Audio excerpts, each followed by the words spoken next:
नमस्कार विद्यार्थियों, आप सभी का जनरल नॉलेज के इस यूट्यूब चैनल पर स्वागत है। आज की इस वीडियो में आपके लिए जनरल नॉलेज व करंट अफेयर से जुड़े हुए महत्वपूर्ण प्रश्न, विकल्प एवं तथ्य सहित प्रस्तुत हैं। आपसे निवेदन है कि इस वीडियो को अंत तक अवश्य देखें और अपने मित्रों व अन्य विद्यार्थी साथियों के साथ इस वीडियो को शेयर भी अवश्य कीजिए। तो आइए चलते हैं आज के पहले प्रश्न पर। आज का पहला प्रश्न है, स्वच्छ भारत पुरस्कार 2020 में किस राज्य को पहला स्थान प्राप्त हुआ है? इस प्रश्न का सही विकल्प है ऑप्शन बी, गुजरात।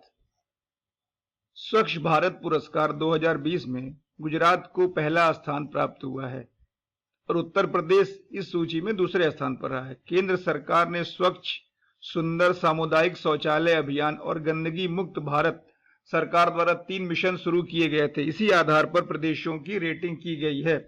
इसमें गुजरात को पहला स्थान और उत्तर प्रदेश को दूसरा स्थान प्राप्त हुआ है। अगला प्रश्न है, इसरो वर्ष 2025 में किस ग्रह पर अंतरिक्ष मिशन शुरू करने की योजना बना रहा है? इस प्रश्न का सही विकल्प है ऑप्शन ए, शुक्र ग्रह पर। इसरो यानी भारतीय अंतरिक्ष शोध संगठन ने वर्ष 2025 में अपना मिशन वीनस लॉन्च करने की घोषणा की है। भारत सरकार के द्वारा इस मिशन में फ्रांस की सरकार द्वारा सहयोग भी किया जा रहा है। यह अभियान भारत और फ्रांस की अंतरिक्ष एजेंसी द्वारा संयुक्त रूप से किया जा रहा है।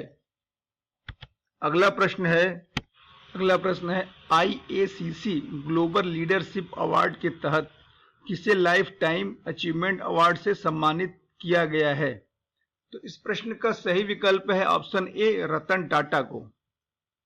IACC ग्लोबल लीडरशिप अवार्ड के तहत रतन टाटा को लाइफ टाइम अचीवमेंट अवार्ड से सम्मानित किया गया है। रतन टाटा को यह सम्मान इसलिए दिया गया है क्योंकि उनकी कंपनी ने अमेरिका में सबसे अधिक रोजगार प्रदान किया है। अगला प्रश्न है, नासा द्वारा भारतीय मूल की किस दिवंगत अंतरिक्ष यात्री के नाम पर एक वाणिज्यिक अंतरिक्ष यान लॉन्च किया जा रहा है? इस प्रश्न का सही विकल्प है ऑप्शन ए, इस प्रश्न का सही विकल्प है option B, Kalpana Chawla. NASA ने भारतीय मूल की दिवंगत अंतरिक्ष यात्री कल्पना चावला के नाम पर एक वाणिज्यिक अंतरिक्ष यान लॉन्च किया है। इस अंतरिक्ष यान का निर्माण एक वर्जीनिया बेस्ड कंपनी नाथप ग्रुमैन द्वारा किया गया है। यह एक एरोस्पेस व रक्षा प्रौद्योगिकी कंपनी है। अगला प्रश्न है, विश्व स्वास्थ्य संगठन WHO द्वारा कोविड-19 की कुशल प्रबंधन के लिए किस भारतीय राज्य की प्रशंसा की गई है? इस प्रश्न का सही विकल्प है ऑप्शन बी, उड़ीसा। विश्व स्वास्थ्य संगठन ने उड़ीसा राज्य को कोविड-19 के कुशल प्रबंधन के लिए प्रशंसा की है। एक रिपोर्ट के अनुसार पंचायती राज संस्थाओं और समुदाय आधारित प्रतिक्रिया रणनीति के सहयोग से प्रभावी शासन, राज्य के नियमों में लचीलापन लाया गया, जिससे वायरस के प्रसार को रोकने में मदद मिली है। इस प्रकार से उड़ीसा राज्य ने कोविड-19 में संक्रमण को रोकने में काफी हद तक सफलता प्राप्त कर ली है। अगला प्रश्न है, अमेरिकन किस देश के व्यक्तियों के लिए नए प्रतिबंधों की घोषणा कर दी है? इस प्रश्न का सही विकल्प है ऑप्शन ए, सीरिया। अमेरिका ने 30 सितंबर 2020 को युद्धग्रस्त सीरिया पर नए प्रतिबंधों की घोषणा कर दी है। इन प्रतिबंधों के लिए सूचीबद्ध मुख्य संस्थान दूरसंचार, पर्यटन, प्रौद्योगिकी उपयोग और सीरियाई सेना के कुछ भागों में काम कर रही सीरियाई कंपनियां शामिल हैं। अगला प्रश्न है, भारत में औषधियों में इस्तेमाल होने वाला कच्चा माल सेफ्ट्रीजोन सोडियम स्टेराइड किस देश से डंपिंग जांच शुरू कर दी गई है? इस प्रश्न का सही उत्तर है चीन। भारत में औषधियों में इस्तेमाल होने वाला कच्चा माल सेफ्ट्रीजोन सोडियम स्टेराइड की चीन से डंपिंग की जांच शुरू कर दी गई है। यह कदम घरेलू विनिर्माताओं की शिकायत पर किया जा रहा है। अगला प्रश्न है, किसने अपना खुद का मिनी ऐप स्टोर लॉन्च किया है? तो इस प्रश्न का सही विकल्प है ऑप्शन बी, पेटीएम ने।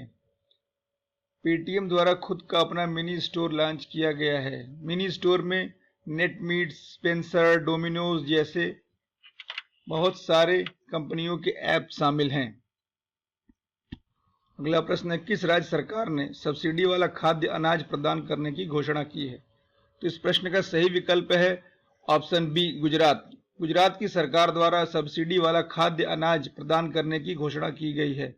नेशनल फूड सिक्योरिटी एक्ट के अतिरिक्त 10 लाख लोगों को प्रति माह 5 किलो सब्सिडी वाला अनाज, जिसमें 3.5 किग्रा गेहूं और 1.5 किग्रा चावल शामिल है, दिया जाएगा।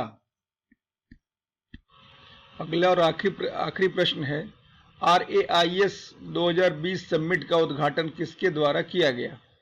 इस प्रश्न का सही विकल्प है ऑप्शन ए, नरेंद्र मोदी।